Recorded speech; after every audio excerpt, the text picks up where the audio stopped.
Hello दोस्तों, क्योंकि साथ भी कभी बहुत हुआ। आज के एपिसोड में आपने देखा कि एपिसोड की शुरुआत शोभा के सबको ये कहने से होती है कि रणविजय एक जानवर है और नोएना शोभा से कहती है कि परी बच्ची नहीं है। परी सबको बताती है कि वह तलाक तो ले ही लेगी और उसे अपनी माँ की बात मानने का पछतावा है। नोएना मीर से कहती है कि वह परी को समझाए ताकि तलाक ना ले, वरना बाबजी समय वापस ना समय बाबजी वरना बाबजी समय वापस ले लेंगे जो उन्होंने पैसे लौटाने के लिए दिया है। मिहिर नोएना से कहता है कि अगर उसकी बेटी तलाक लेना चाहती है तो वह उसे नहीं रोकेगा। नोएना तुलसी पर इल्ज़ाम लगाती है और मिहिर नोएना से कहता है कि अब रणविजय को परी के साथ नहीं रहने देगा। मिहिर नोएना से कहता है कि अगर तुलसी परी की मदद करना चाहती है तो वह कर सकती है। नोएना मिहिर से कहती है कि तुलसी अब यहाँ नहीं रहती। नोएना रणविजय का पक्ष लेती है और परी को असुरक्षित लड़की कहती है। मिहिर नोएना से कहता है कि परी रणविजय के साथ नहीं रहेगी, कोई भी उसकी बेटी को नहीं रोकेगा। नोएना मिहिर से कहती है कि परी अपनी जगह पर सही नहीं है और मिहिर परी का पक्ष लेता है। मिहिर नोएना से कहता है कि वह परी की माँ नहीं है और परी उससे तलाक के बारे में पूछती है। मिहिर नोएना की सोच की दोहरा मापदंड बताता है और परी को तलाक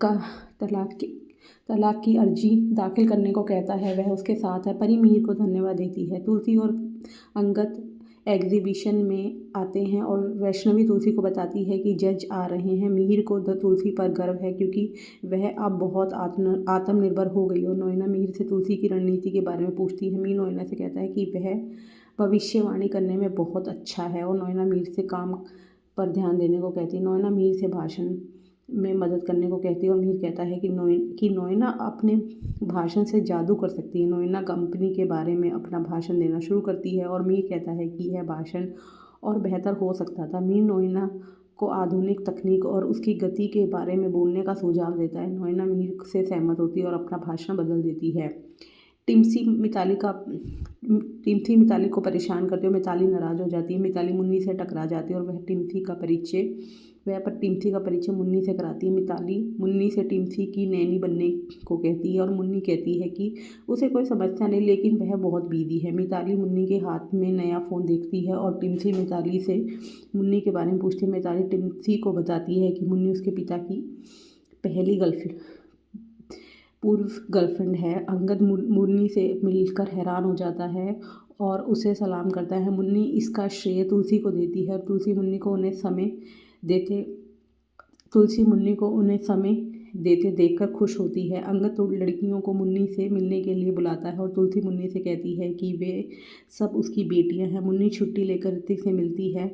मुन्नी ऋतिक से 2 मिनट बात करने के लिए कहती है और ऋतिक पिछले दिन की घटना के लिए माफ़ी मांगता है। मुन्नी ऋतिक से सब कुछ भूल जाने के लिए कहती है और पूछती है कि उसने आत्महत्या क्यों की। मुन्नी ऋतिक को इमोशनल सहारा देती है और उसे ऑफिस से में मिलने के लिए बुलाती है। मिताली सोचती है कि मुन्नी और ऋतिक दोनों ही नाकाम है। नोएना भाषण देती है और कहती है कि उनकी कंपनी नई तकनीक और मशीनों की बदौलत किसी भी ऑर्डर को पूरा करने में सक्षम है। नोएना सबको बताती है कि हाथ के उद्योग असफल हो चुका है और वह सभी से भी रानी पर भरोसा करने को कहती है। सभी नोएना के लिए तालियां बजाते हैं। फिर तुलसी बंदेज के लिए मंच पर आती है। मिहिर ऋतिक से कहता है कि सब कुछ योजना के अनुसार चल रहा है और ऑर्डर सही जगह पर पहुंच जाएगा। तुलसी मंच पर आती है और सबको नमस्कार करती है।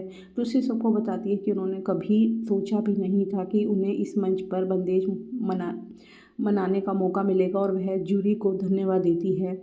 तुलसी सबको बताती है कि उनके पास कुशल कारीगर है और उनके पास लगभग 40 लाख कुशल कारीगर हैं।